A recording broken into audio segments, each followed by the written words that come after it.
Okay, we can continue. Any question that came up during the break?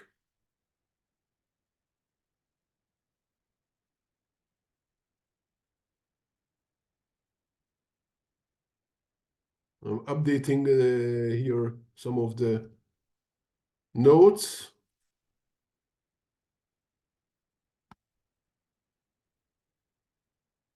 Okay, so we had the plan explained what recursion is.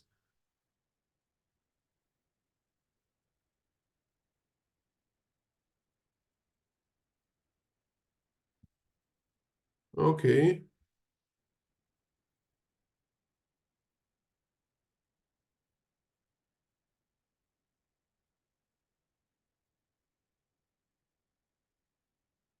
Yeah, I make the effort and I'll try to do this here. Okay, so commit. So now, okay, the commit, I moved over the notes from the plans to README. If I run git status again, you will see that it talks about the fact that these two files were modified, and then the folder day04 is untracked. It doesn't even tell me what files are there. That's the command line git. In the Visual Studio Code, this plugin shows that these are the three files, the two that were changed and the fourth one. I had no idea what are these icons. Okay. Interesting. Anyway, I can commit them. And would you like to stage all? Yes, I would like the same question. And factorial example. Okay. I can sync it or I don't sync it. Okay, okay. Anyway, it's working on it. So git status again here, everything is clean. So we have this factorial, and as you could see, and I should enable this because right now this is broken. So you saw how to do how to implement factorial as a recursive function. I would also say here, let's say, let's implement factorial in a non-recursive way. So I copy-pasted the whole thing, non-recursive factorial, and it would say, it would basically, I can do this, the result is equal to 1, and then why is it complaining? Oh, because it's there's no need for the if. So I start with result equal to 1, and then they say for I in range till n, the result is equal to n times the result, right? And then we just return the result. So it's not very complex to implement it. Let's see if it really works properly. So this one I'm calling the non-recursive way, and I can put it here. I can put the result variable again and print it again. Okay, so the same I'll print. Now let's run this program. Python with number 2, and I got, well, it's not the same result because the first one returned 2, the second one returned 4. Let's say with 3. Okay, what's the problem?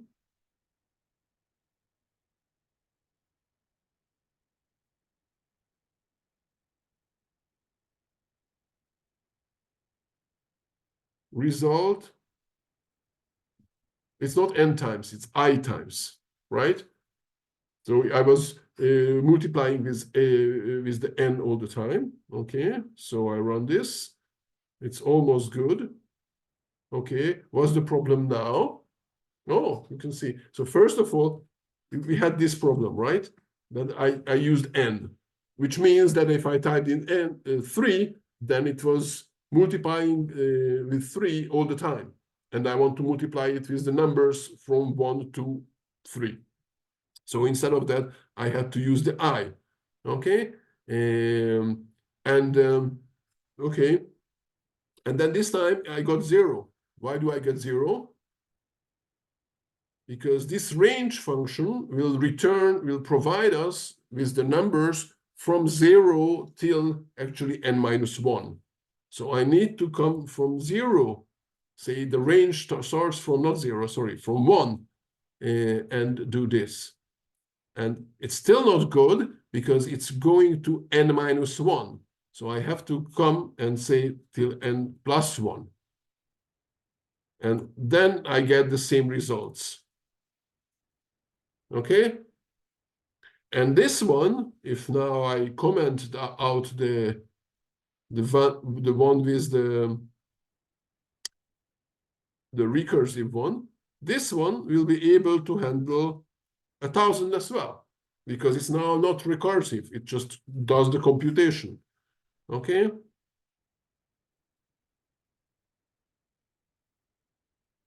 So which is better? In this case, I mean, the non-recursive is usually better to implement, but in some cases, it's much harder to think about it. Okay, it's much easier to implement something recursively in some cases. Okay, for example, one case when recursive makes things life usually a lot easier is, let's say you have a hierarchy, like the directories in the file system, right? So if there is this program called tree that can show the hierarchy. This is on Linux and probably on Mac as well. You can install.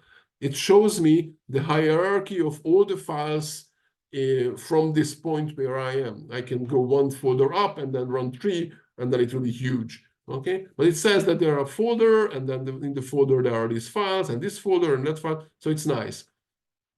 Going over all the files like this is not that easy, because you start reading the files in the current folder, and then if so the things in the current folder, and if one of them is a folder itself, then you have to go inside, and then what are you doing first, going inside? And so implementing this without recursion is rather complex.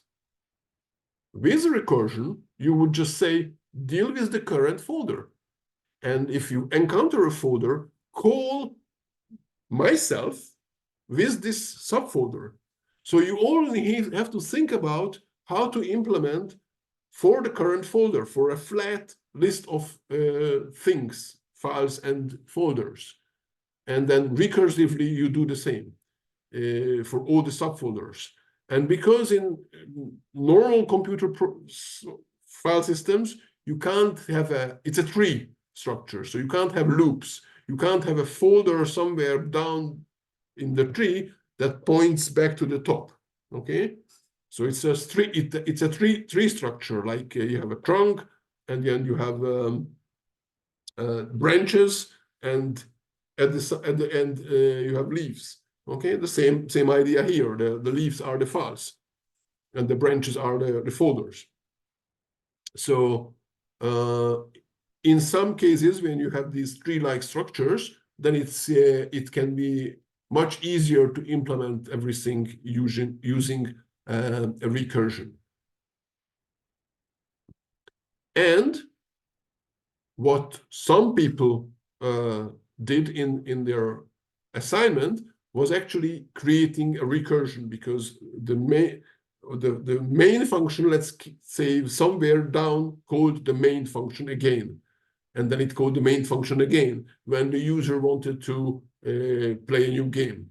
And so that's not a good idea. It's better in the sort of I see the standard solution for the assignment that we had is having two while loops, one inside the other. The external one would manage whether you want to play at all or not, and the internal one would play a single game with a single random number. Okay, so the outer one would be able to get you a new random number for the computer. Okay, so that's the factorial. The other one is, and I'm not sure if I'm going to implement it. I'm just going to write it down here. Here, this is the factorial.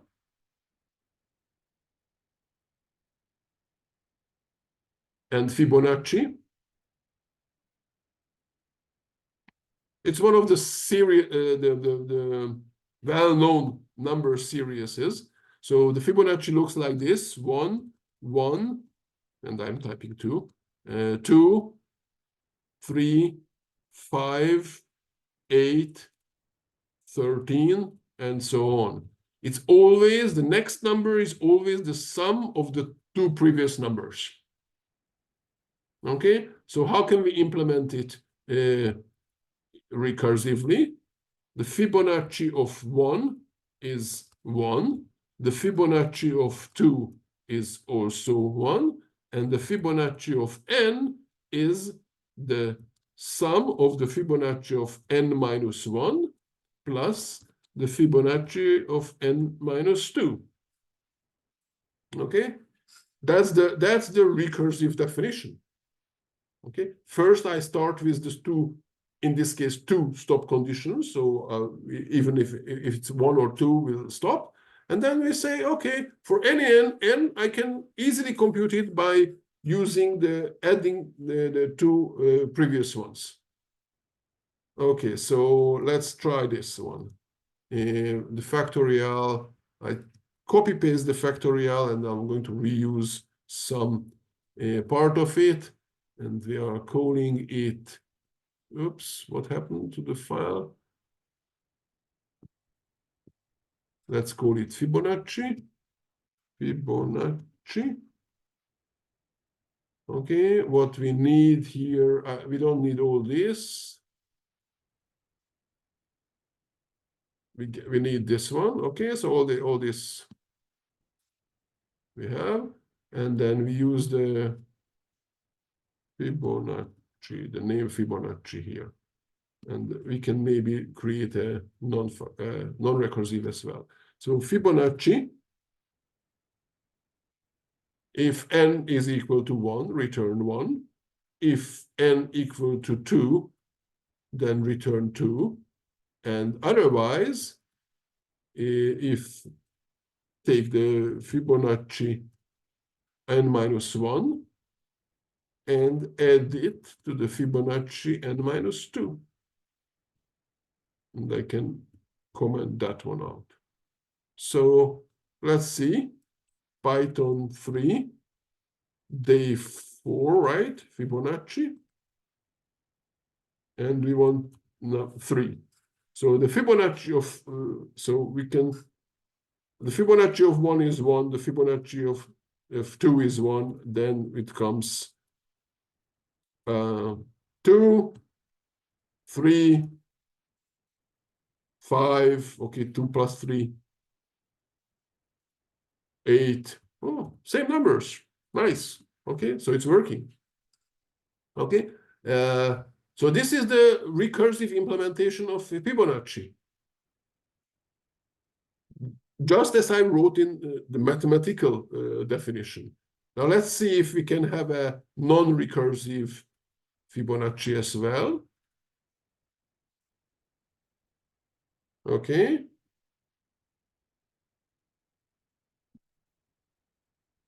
Non-recursive Fibonacci. So in this case, there are a couple of ways to implement this, but in this case, what I'm going to do is implement like this. So that it will, instead of returning the last Fibonacci number, I'm going to return all the list.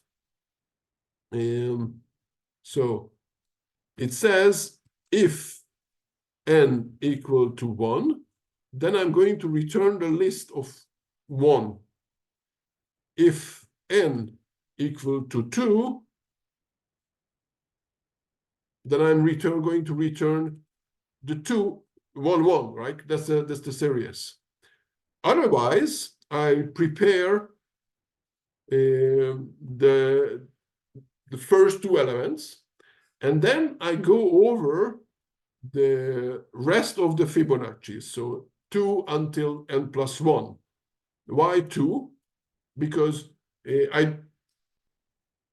maybe I don't need to plus. I think I need to do this, but we'll see. So I need to go over a couple of more items. Now I don't really need this I, okay? Because it doesn't matter at which point are we. We always take. So I'm going to put here an underscore. An underscore is a placeholder for a variable that the syntax of Python requires. So this for loop requires there a variable, but we don't actually need it. So we have to put there something. I could put the I there, so I can keep the I, but I don't use the I. So it will be confusing to both Python a little bit, but mostly for the reader of the code, why is that I there and why I'm not using it? So instead of that, I have that one. And so the result, the next result, okay, it is taking, what happened here? Okay. So I need to take now the last 2 elements. What are the indexes of the last 2 elements? Well, there are 2 ways to deal with this. One of them is saying len of the result. Okay. So one is the len of the result. When here we have 2 elements, right? So the length is going to be 2. But this is index 0 and this is index 1. So we need to deduct 1 here from the length. This is the index of the last element, because len of the result, right? Again, the len of the result at the first iteration, okay? So we have 2 elements, 1 and 1 inside, okay? The length of the result is 2. There are 2 elements. So if I take the index, and this is index 0 and this is index 1. So if I want to take the last element, that one must be index 1, which is the length minus 1. And the previous one, the previous number, okay, something with the editor or my fingers, is minus 2. So from the whole length, okay, which is 2, we deduct 2. That's going to be this value, okay? So now this is the next value. What do I do with this next value? I add to the end of the result list. So I have this result list, and I append the computed new value. And then the whole thing, after I'm done, I'm returning the result. So let's see what happens now if I type in 7. Okay, so what we got is the first one, the recursive one, just calculated the 13, and that's nice. And the non-recursive actually returned the whole Fibonacci list from the first 7 elements, right? 7? Right, okay. So this was correct, that I was running from 2 to n. Why? Because I wanted to compute the second element, the third element, the fourth, the nth element, basically. I don't really care what is the current in the range. I could have done here anything. I mean, I could have said here 0 till n minus 2. Doesn't matter, the actual numbers don't matter. It's just seemed to make more sense to me to have from 2 to n, because this is the first one, zeros first, and then 2 to n. Doesn't matter.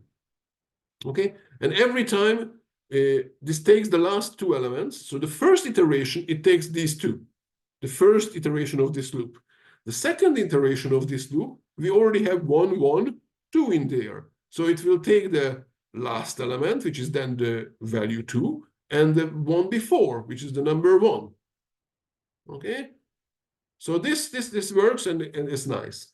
But there is something too much here, because Python allows us to use indexes, negative indexes. So instead of this, and I'm leaving it here, so you will have it in the not this one, sorry, commenting. Instead of this, I don't need the whole length. I can just use minus. What did I remove? The whole result I removed. I can remove just the len.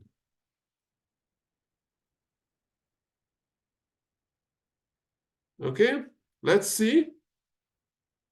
It gives us the same result, because Python, unlike some other programming languages, allows us to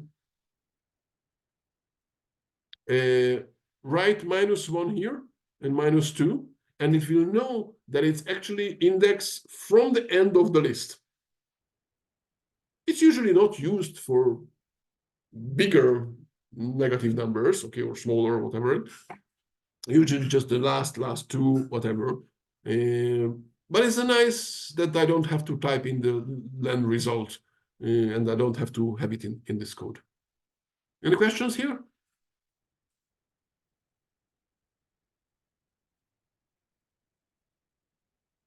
So if we compare, you can see that this one is like 6 lines long, and this is 10 or whatever, almost 15, right? 35, 23, okay, 12 lines long, 13 lines long. So it's longer. It's almost twice as long as the recursive implementation. It does slightly different, right? It has a commented line. Okay, so it's not really fair comparison. I could have used this unite them. I can merge the two conditions and say if n equal to 1 or n equal to 2, then, well, actually, no, this is not the same. Okay, I could have done it here. Anyway, that's it. Okay, so now we have also implemented the Fibonacci series and what is in the plan. Okay, let's add this. Now sorry, I'm a little bit fed up with this committing there. So I just do this get status and git add git commit Fibonacci. Good. Okay, so we have that. The next thing in the plans is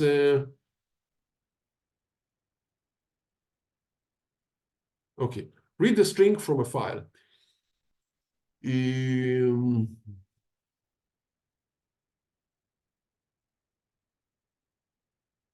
Read a string. Okay, that would be more better. So what we would like to do is, shall I do? No. Let's oh, I remember. Okay, so I remember day 03. Okay, we have these count digits. Okay, let's see this count digits. Count digits. What it did is it has a function count digits that given, what did we give it? Given a string, okay, of things that have digits in there and other things, given that, it will count it. So let's run this, count digits.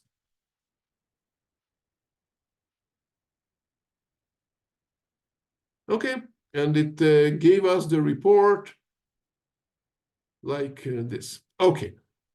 Of course, that's not very useful to count the digits of or do anything that's inside in your code and already, okay? You probably have this data from outside.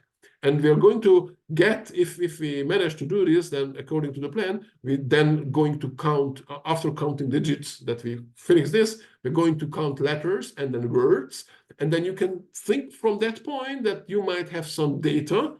I don't know, you did some research, and now in that research you have, you did some experiment on, I don't know, vegetables, and then for each vegetable you have some number, and then you would like to, I don't know, or you might Simple thing. Okay, just thought about it. Simple thing. You have research papers and you'd like to count the frequency of words, okay, to analyze it because you would like to know if it's about vegetables or it's about, I don't know, whatever, fruits, whatever, okay?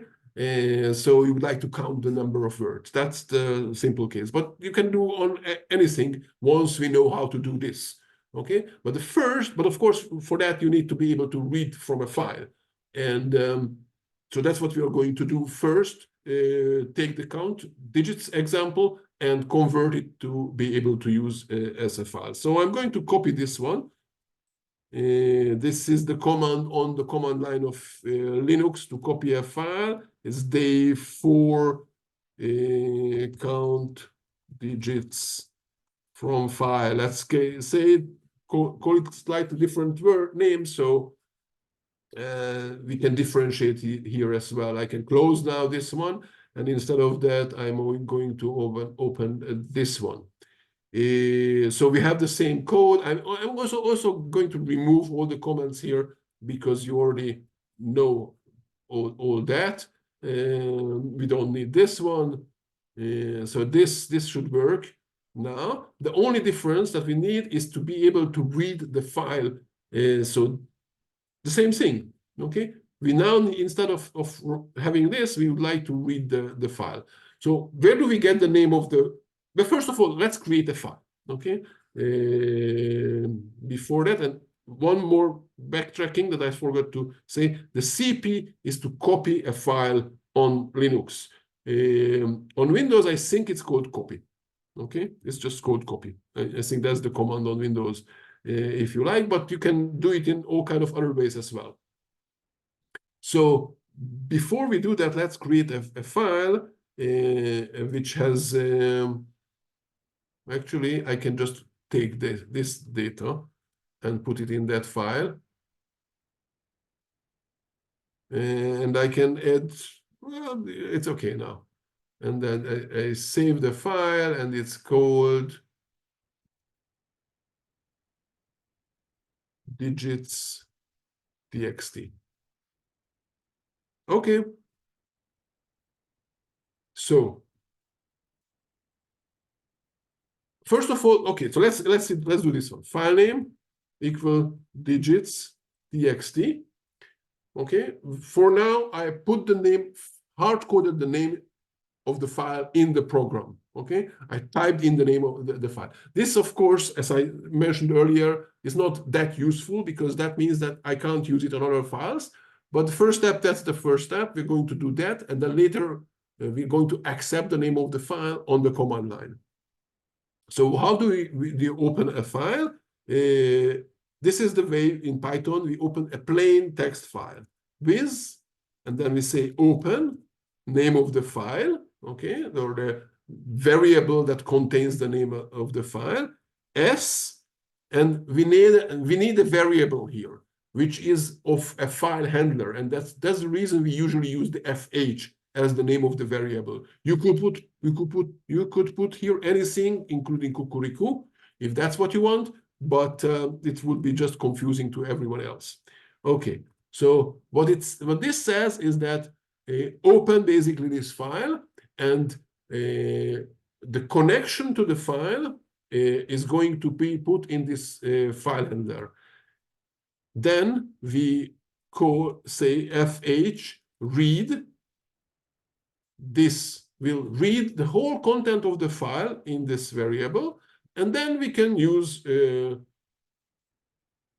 text variable. So let's try to see if it works. And I'm going to run this code now, Python 3, and I'm going to have a break very soon. It says no such file digits. Okay, so here's the first problem why it's not good to hard code sync, because it's now thinks that it's in my folder, in the current folder. So let's put here day 04, and I'm putting in the slash because it's and not a backslash because it's on Linux and not on Windows. Okay, it worked now. Good. So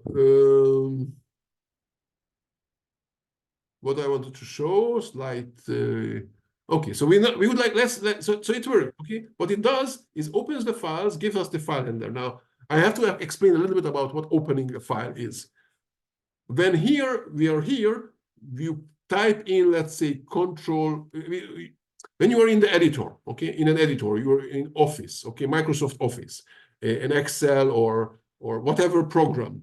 You probably has this file, the menu file, which I can't click because the zoom is hiding that. Okay. So I can click on the file menu, and then there is this open file. And if I click on this one, it will give you the option to select the file, and then it will show the content of the file here. So when people talk about opening a file, when non-programmers talking about opening a file, this is what they usually mean, that you select the file and then you show it in somewhere. If it's music player, then of course you won't show it, but you will start hearing the music if it's that. So that's what people mean by opening a file. For programmers, it's slightly different. The word open here doesn't mean to. Wait a second, let me explain. So the opening that you are used to, this one, the file open, what it requires the program, in this case Visual Studio Code, to read all the content of the file and display on the screen. Okay, so it has to somehow access the file, read in all the content, and then display on the screen. And that's what you call open. That's what usually normal people call open. Programmers, when they use this word open in this context, what they mean is only to get in touch with the file, to connect to the file, okay, in preparation for reading the content. It doesn't read the content, it doesn't display the content, it only prepares something that allows later on the programmer to read the content from the disk. So this is not the same when you're talking about opening a file in, let's say, Microsoft Word, or talking about here in programming. This only connects to the file. When we want to read the content, we have various ways to do that. One of them is to call this file handler, on this file handler, call the read method. And that will read in the whole content of the file into and put it in this variable in this case. Okay, it still doesn't display it, right? And now we can call the count digit function on this one. Any questions here?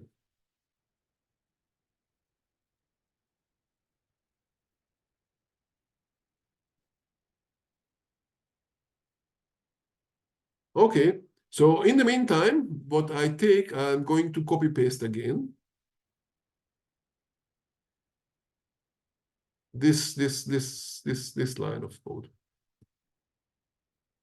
I can actually close it. So I would like to use the sys, so I put the import sys. Usually it's recommended to put at the top of the file all the import statements, even though they can function inside functions as well. And I say this is the same thing, but now instead of number, I would like here to get a file name. So I put here a hint and say file name. Okay, and then the name of the file is sys argv1. Okay, so again, what I did with the Fibonacci is check whether the user provided exactly one value after the name of the program. Okay, so exactly two things, the name of the program and the file name, or supposedly file name. If not, then we print out something to the user. If yes, and then exit the program. Otherwise, we just take that value and put it as the file name. So I can run this program now, and it tells me, well, it's not good. And then I can say days 4 and digits, it's called, yes. And now I have this. Okay, and I can create a new file and put here 1, 2, 3, 4, 5, 6, 7, 8, 9, 0, 0, let's say, okay?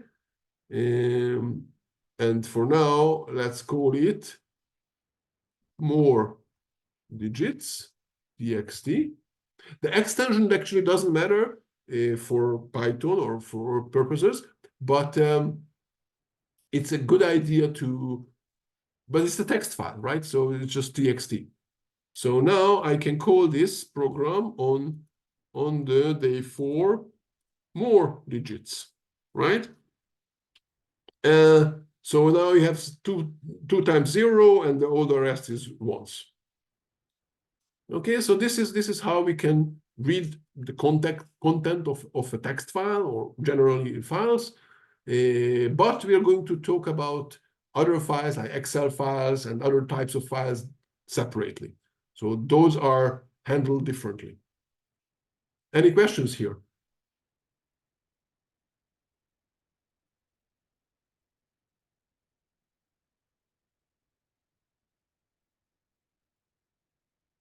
That's the README. Sorry, I wanted to see the plans.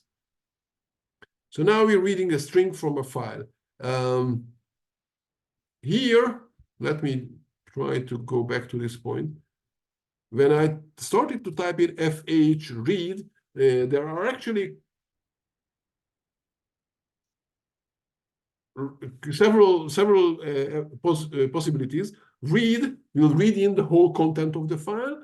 Read line will read only one line from the file. So if you have multiple lines, it will only read one line, and then you can call it again and again and again, or iterate over in some other ways the file. Read lines would read in all the lines and create a list of lines. So these are just different ways of reading the content of the file. But for now, this is okay. Git status. Any questions in the meantime? Git add. Actually, I need to. Yeah, so I had a quick clarifying question. Maybe you talked about it and I just missed it, but with the FH, the file handler, why do we actually need to do fh.read and then specify the file name? Why can't we do just read and then the file name? What's the point of the assigning the FH beforehand? So you might have multiple files open, okay? And you want to say, okay, read from this file. Okay. So it might happen here that I open this file and I open some other file. And let's say I won't call it FH, I'm going to call it FG, let's say, because I can't. And then here at this point, I would like to read one line from this one and other text, one line from the other one. Read line, this case, read line. Okay? Okay. So I have to tell it which one I'm reading from. Okay. I'm not sure. I'm gonna look at it for another second. Maybe it'll become more Okay, clear. so let me try to explain a little bit differently. In Python, different programming languages behave slightly differently. There are two main ways to do operations, okay? One of them are functions, and the other ones are called methods. Functions, and in Python, so the main, we define it as a function. We define the function here called display. We had a function called count digits. They all get some parameter, but they are standalone, okay? They're not connected to any specific thing. You can just provide them input, in this case parameters, and they do their whatever they do and return something. These are the functions. The other things that you can that we have in Python are what we usually call methods. Technically, they are almost the same, but you write them a little slightly differently. Here, for example, this isNumeric is a method of this ch, which is a string, right? In this case, it was a string. So it was a method of the strings. it doesn't stand alone. You can't run isNumeric on everything. You can only do it on strings. So it belongs to the strings. This is not an attribute, but a capability of strings to tell you isNumeric. The same way, read doesn't stand alone. You can't just read and then give it any variable. Okay? You can't say read and, well, first of all, if you just say read, then you have to tell it read from where, right? You open the file, but when you call the read function here, so let's say, but if I understand you correctly, you were expecting something like this, right? Yeah. Okay, but now, especially when I have two files open, you can see that, okay, how do I know which one to read from? How does Python know which one to read from? So if there was one file only, could you use the read, or would No, because that's syntactically incorrect. Okay, so theoretically you could have two options. Okay, you have to tell Python what to read from. You could say read file handler. Theoretically, this is not correct Python. And you could say read fg. Okay, and that way the read function would know whether to use the fh file handler or the fg file handler. Okay, fh connection of the fg connection. Okay. Okay, Yeah, I got it. you could do this, but this would mean that you have a read function that gets some variable to work on. And some languages work this way. Python, on the other hand, says, no, this is not, read is not a function. Read is a method of the file handler object or file handler type. Okay? File handler object. So we write it in the other direction. We first type in the object itself, which in this case fh, the thing. I use the word object because that's the technical term, but I could just say thing because that might make more neutral, or I don't know, clearer or whatever. So we have this variable fh, which is a file handler. Okay, that's why we called it, and we know this is a file handler because this is how, which we know that open. That's what open provides us, and it has methods. And if I click on the dot here, then actually it shows you, that's the nice thing of Visual Studio Code, that it shows you all the methods, all the attributes and methods of this specific object, okay? A file handler object. So it has the flush, it has the read name, whatever, okay? If I have a variable like the file name, okay, let's do the file name. File name, what type of variable is that? What type of object is that? It's a string, okay? We assume that what's inside is a name of a file, but it's a string. It's just a string. So file name dot will give you all the methods that a string has, like the capitalized we saw earlier in one of the isDigit or isNumeric or all of these things that we used in different places. Okay, so each type of data has its own methods. And if I want to string methods in Python, if I would like to see what are the string methods, then I search for it. I skip the one from the W3 school because it's just a website, and I go the one to the documentation. Okay, and I can click here. So, and this is docs, and it's probably these are the methods. Okay, the same ones that we saw in the Visual Studio Code. Here, just to have some more explanation of what they do. And if I want to file handle methods in Python, I hope that it will give you, no. Python open file. Okay. Let's see if I can find it. Here is the open function.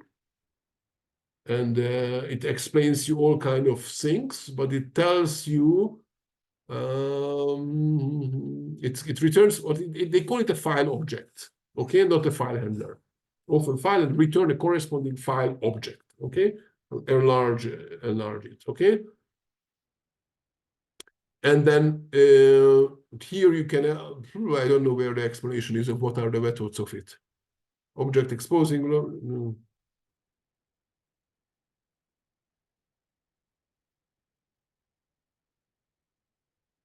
Okay, I don't know where the list of methods are. It's okay. I can also chat Yeah. GPT after. No, I Thank just you. wanted to Yeah, show thank off you. that Yeah. I can find that, but I Yeah, cannot. yeah. Thank you. Okay. I You're appreciate it. welcome. Okay, so where were we? We wanted to read in the whole thing, and we don't have this other one. I think Git. Okay, so now, okay, I am a little bit in trouble because I made all kinds of changes and I don't know what and how to restore, and so I run Git. But luckily, I think I just made staging there, so I can look at it. Apparently, I returned to the point where it was staged, because if I had just one little change here, I would see Git status. I would see that it's also modified. Okay, but apparently I managed to get back exactly to where I staged it. Okay, and I updated the README and the plans in the meantime. So the README is here, read a string from a file to count the digits. Okay, git add, git commit, count digits of file. Okay, I think it's time to have a break. So what time is it? Now I can't see the clock on my computer.